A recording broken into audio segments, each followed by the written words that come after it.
In this video, I'm going to give you a guide for Celeborn that can allow you to use him in PvP or PvE, so stick around, let's get it.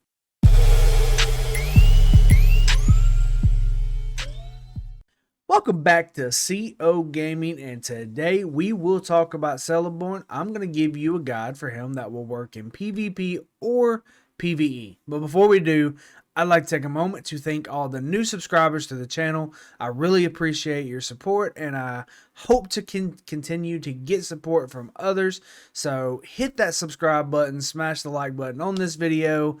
Go watch the previous videos. There are definitely a lot of time put into them, and I appreciate all the support I get. But let's just jump right into this. So Celeborn is a kind of a different type of commander. He has some real capability that I think people overlook. So we're just going to kind of talk about this for a minute. So as you can see, I already have the points put into Celeborn that I would use somewhat. There's a few different ways that you could possibly do this, but I'm going to take a moment to kind of point out a few skills that he gets. So first and foremost, the Wise is basically a tier-based skill or a tier-based sub-skill, whatever you want to call it, that basically when you reach certain focus levels, it's going to give you different things. So as you can see, when the focus reaches 150, damage received is minus 15%. When your damage or your focus reaches 250, you gain Madness Immune, and when your focus reaches 350, you gain Initiative. So you can easily obtain all those. He is a focus commander, and it's not really all that hard to get 350. So this is kind of your first step of why you would use the Wise, so you can get that Madness Immune and that Initiative, along with minus 15% damage taken. So another thing that we can talk about real quick is Guide. Of course, the base for it is the first 2 rounds. All allied units' physical damage is plus 45%, which is huge, big damn. So kind of the reason why this works and what makes this possible is what you get when you put all 15 points in here is while damage is increased, the army gains stun immunity. So let's kind of break this down. So with the Wise, you get Madness immunity, right? So all of a sudden you put 15 in the Guide, then you get stun immunity. I feel like you got a built-in Aegis here. Just kind of my thinking. So that's why I would go 15 in the Wise and then put 15 points in the Guide. Kind of going to stop there. So here's where the build gets a little bit tricky, I guess you can say. So if you're in a situation where you have March Wardens, I definitely feel like you have to have March Wardens for this build. Go the R5, put your 15 points into Lord of Lorien. That's also, when it's maxed out, going to give you your March Wardens to where they gain initiative. So it's you're buffing the damage, you're getting initiative for the first 2 rounds. Like this is definitely the way to go as long as you have March Wardens. And then of course I would go up here and firing formations and put my 7 points there. It's just going to give you some melee units damage received and range units damage dealt, which is only going to add more damage to your March Wardens. So you're doing big damage all the time. So it's pretty huge. So my Celeborn is 5. I don't really play him that much, but I have been really intrigued since day one, since he came out, of the potential of him. And I've seen numerous people use him. I've never truly put the thought into truly reading his skills and thinking about a build for him. And then so I did. I was asked to do it. So I've just been doing a little bit of testing on an alt account with Celeborn, and I've found that this build works really well. So of course, like I said, I'm respect 5. This leaves me with 8 points, and here's where in my head I can't exactly figure out what to do with the 8 points. So I could easily just put 7 in Elven Leader. That's going to give me a chance to gain follow-up, which is always a good thing. Then of course, I could go here and I could get Armed Escort, which is just going to give me a round 1 skill. And a recover. It's going to recover some HP. I could put 7 points into Foresight, which is going to allow me to, or give me a chance to gain Pursuit each round for the first 4 rounds. You could put Magical Barrier, which is going to give you army defense, or you could do Silver Tall, which is going to allow you to get more speed and more focus. I don't feel like you need Silver Tall at all, so I definitely would not recommend putting 7 points there. Probably, in all honesty, what I would personally do is I would either put at least 7 points or half of these 8 points into Foresight, and then maybe do half of them in Magical Barrier, or go 7 and 1 way or the other. Of course, everybody knows what Pursuit is at this point, and how important it can be in a lot of your fights that you have with other people. So I feel like you can't really go wrong. And then of course, Magical Barrier, you're gaining, army defense. So if you're playing with those March Wardens, you're just gaining more defense, and they're pumping out big damage overall. So I just don't think you can go wrong. I think there's a situation where you could easily put 4 and 4.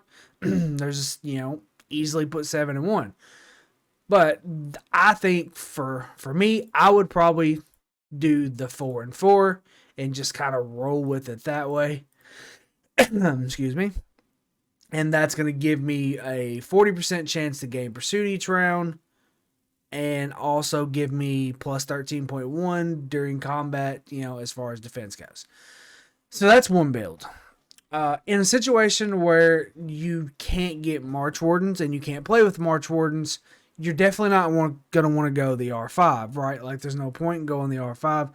Well, at that point, you would just basically sub out the R5 for the R3, in my opinion, which is going to give you the evade, and also going to give you the range damage and the range units damage received here. Which means you're going to turn this into more of a ranged type of build, which you already kind of are in the first one.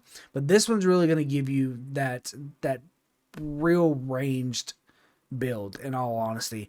Then again, you could also, with talking about going into Gray Elf and doing those ranged, you could easily say, okay, we're going to ignore Guide.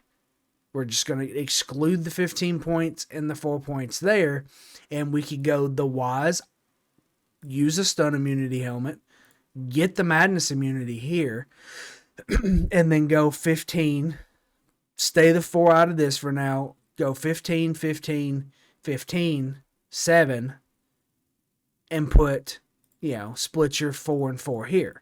So we'll leave this out and go 4 and 4 here. And then you got a huge ranged build going on here, as long as you have the March Wardens. So if I had to say exactly, which one of these is going to work the best, I really don't know. I haven't had enough to test, but so I guess you can say here's kind of my recommended build, right? If I had to do this right now, I'd go 15, 15, 15, 7, 4, 4. That's what I would do if I was to start a season right now and play. Do the 15, 15 in the Wise, 15 in Gray Elf, 4 in Shield Training, 4 in Deadeye, 15 in Lord of Lorien, 7 in Firing Formation. That's kind of the build that I would do if I was not going to have March Wardens. Now, don't start off with putting 15 here. I would say probably start with Gray Elf, then go to the Wise. Then once you have those March Wardens, go into Lord of Lorien. At that point, there's no point in going to Lord of Lorien right off the rip, because you're not going to have March Wardens. And then, of course, if you're not going to have March Wardens, you're going to basically substitute this R5 with going 15 here, 15, go full 7, 7, 15, and just kind of space in the rest of your points that you do have left over based on your respect with Magical Barrier and Foresight. And then if you have higher respect, trigger in some of these other ones, Can't go wrong. I would probably stay away from Silvertall. In all honesty, it's just really not all that worth it. But I would, with extra points, just focus on Magical Barrier, Armed Escort, and Foresight, with primary being Magical Barrier and Foresight. That's kind of the couple builds that you can play around with. I just like I said, for me, I haven't been able to do enough testing, but I am going to test this season that we're going to go into. As far as gear goes, I think it's pretty much your same concept as you would run on, any focus commander that you have. Use those particular things that you would normally use for, say, a Sauron or a GTG or a GTW. Just, focus on things that buff ranged if you're going to go ranged. Kind of your Elven build.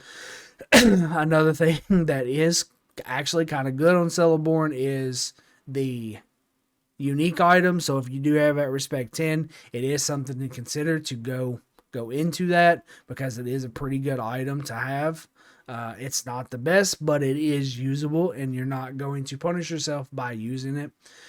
Then, of course, any of your melee, or not melee, but your focus type items that's going to buff either ranged or melee, depending on if you're running more of a melee build, if you're not having March Wardens. So, Hunter Skin would be fine, stuff like that. As far as gold items, I would probably try to do a Mithril Code with Tactical Maneuvers or Barrier. That's always going to be a good item. If you're running the 15 and 15 and both of the R0s, then you're not really going to need an Aegis Helm, so you can really just kind of open that up to what you want. If you wanted to, throw Madness on there to make him, a very diverse type person or commander. And then, of course, I just personally think if you're going to run an accessory, put a hill on it. I think it's the way to go. But just be creative with the gear.